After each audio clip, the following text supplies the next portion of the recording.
Joints కొలుచుకునే విధానం చూడండి. First tape మెజర్మెంట్తో straight line చేసుకుంటాం. ఎందుకు స్ట్రేట్ లైన్ చేసుకుంటామో, ఇది క్రాస్ ఉంది కాబట్టి, క్లాత్ క్రాస్ ఉంది కదా, దానికి కట్ చేసేస్తాం. ఇది స్ట్రేట్ లైన్ చేసేసుకొని ఫస్ట్ జాయింట్ సైడ్ ఏం తీసుకోవాలి, లెంత్ ఎంత కావాలనుకుంటున్నాం, 6 అంటే 1 ఇంచ్ ఎక్స్ట్రా తీసుకోండి. దేనికోసము, ఇక్కడ బార్డర్ ఉంది కదా, బార్డర్ ఉంది కాబట్టి రివర్స్ చేయడానికి మనము ఇటొక్క 1/2 ఇంచు, ఇటొక్క 1/2 ఇంచు, 1 ఇంచ్ ఎక్స్ట్రా తీసుకుంటాం. బార్డర్ ఉంటే 1 ఇంచ్ ఎక్స్ట్రా యాడ్ చేసుకోండి మనకు కావాలనుకున్న లెంత్ కంటే. బార్డర్ లేకపోతే 1.5 ఇంచ్ ఎక్స్ట్రా తీసుకోండి. తర్వాత ఏం చేయాలి, లూజ్ ఎంత, 10.5.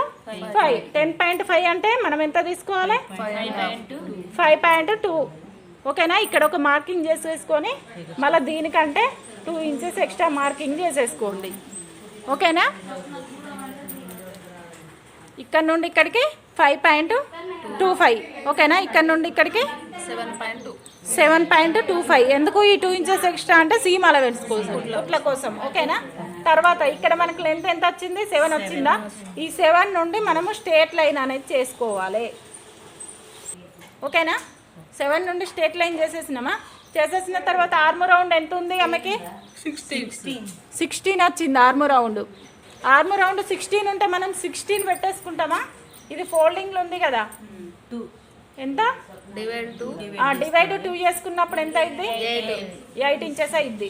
డౌన్ ఎంత పెట్టుకోవాలి, 7 పెట్టుకోవాలి. ఇక్కడ నుండి పై నుండి 7 ఇంచెస్ దగ్గర ఒక డాట్ పెట్టేసుకోవాలి. ఓకేనా. 7 ఇంచెస్ దగ్గర డాట్ పెట్టేసుకొని ఇప్పుడు మనము ఆర్మ్ రౌండ్ని బట్టి ఈ ఆర్మ్ డౌన్ అనేది పెట్టుకున్నాం, -1 చేసేసి. ఓకేనా.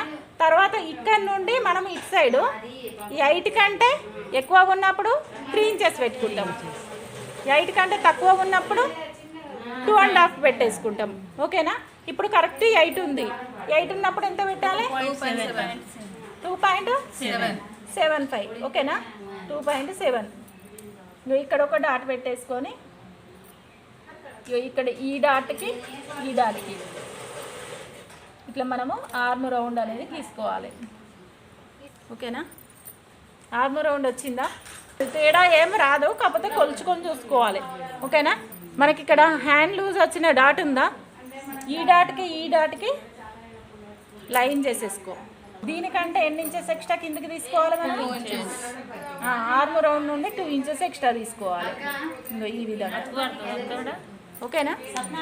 వచ్చిందా. ఇప్పుడు మనకిప్పుడు హ్యాండ్ కొలుచుకునే విధానం వచ్చింది. తర్వాత ఏం తీసుకోవాలి, దీనికి లోతు తీసుకోవాలి.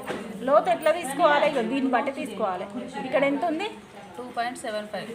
పైన 2.75 దగ్గర ఒక డాట్ పెట్టేసుకొని స్ట్రేట్ లైన్ చేసేసుకోండి ఇట్లా.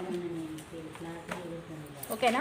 స్ట్రేట్ లైన్ చేసేసుకొని ఇక్కడ టేప్ పెట్టేసి ఈ విధంగా ఫోల్డింగ్ చేసేసుకోండి. ఫోల్డింగ్ చేసేసుకొని ఇక్కడ ఒక డాట్ పెట్టేసేయండి. ఓకేనా. ఇక్కడ ఒక డాట్ పెట్టేసి మళ్ళీ దీన్ని అడ్డంలా పైన సైడ్ కాకుండా ఇట్లా కింది సైడ్. ఓకేనా. పెట్టేసి దీన్ని ఈ విధంగా ఫోల్డింగ్ చేసేయండి. ఫోల్డింగ్ చేసేసినప్పుడు ఇక మనము ఇక్కడ ఒక డాట్ వస్తుంది, అర్థమైందా. తీసేయాలి. తీసేసి పైనుండి ఒక 1/2 ఇంచు ఇట్లా కిందికి పెట్టేసుకోండి డాట్. పెట్టేసుకొని ఇప్పుడు ఈ ఆర్మ్ రౌండ్ డాట్ను, ఈ మధ్యలో వచ్చిన డాట్, ఈ డాట్, ఈ 3 ఇంటితోని మనము లైన్ అనేది గీసుకోవాలి. ఓకేనా.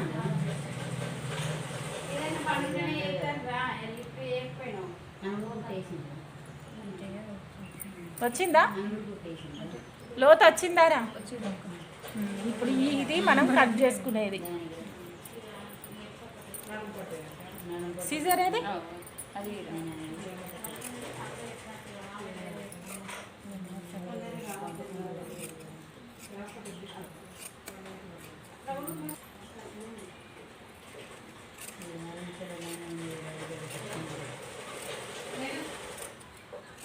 ఫస్ట్ ఈ 4 కట్ చేసుకొని తర్వాత ఈ 2 లేయర్సే లేపండి, 3 లేపకండి, 2 లేపి ఇక్కడ ఈ డాట్ నుండే కట్ చేయండి. వెళ్ళు, నేను తర్వాత వస్తా. ఓకేనా. ఇప్పుడు చూడండి, ఇట్లున్నప్పుడు మన క్లోత్ ఎటు సైడ్ ఉంది, రైటా లెఫ్టా? లెఫ్ట్ సైడ్ ఉంది. ఒకదాన్ని ఆపోజిట్లో ఫోల్డ్ చేసుకోవాలి. అట్లయితేనే మీకు రెండు కరెక్ట్గా వస్తాయి. ఒకటి ఇట్లా ఫోల్డింగ్ ఉందా, తర్వాత దీన్ని ఆపోజిట్లో చేసేయాలి. ఆపోజిట్లో చేసినప్పుడు మీకు రైట్ ఒకటి లెఫ్ట్ ఒకటి ఉంటుంది. అర్థమైందా? మనం అట్లుంటే అదే విధంగా కుట్టడం కాదు, ఆపోజిట్ చేసుకోవాలి ఖచ్చితంగా. చేసుకున్నప్పుడే మనకు రైట్ హ్యాండ్ లెఫ్ట్ హ్యాండ్ వస్తుంది.